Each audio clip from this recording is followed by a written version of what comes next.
Организовали мероприятие Фонд культуры имени Бориса Галаты, Культурный фонд «Центр содействий», Фамильный совет Гаглоевых, Научно-исследовательский институт имени Захария Ванеева, Северостинский государственный университет. Директор Дома-музея Бориса Галаты Лиана Гаглойта отметила огромный вклад ученой в югостинскую науку. Она также подчеркнула необходимость переиздания трудов Гаглоевой.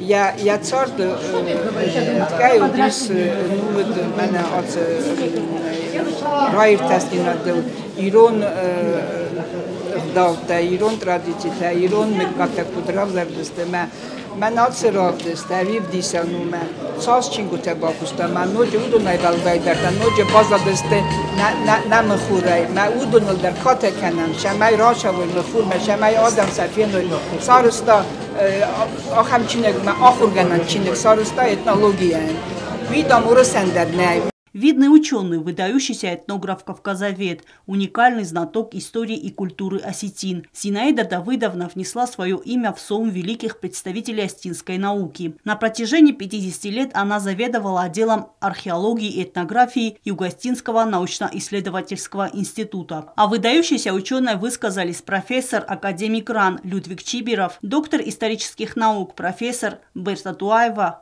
председатель международного общественного движения Стырнахас Казбек Иналдиев и другие участники памятного вечера. Мероприятие украсили музыкальные номера и выставка, посвященная видной ученой. На ней были представлены книги, статьи и фотоэкспозиция Зинаиды Гаглоевой. Эльвира Тибилова, Оксана Таттаева. Информационный выпуск сегодня.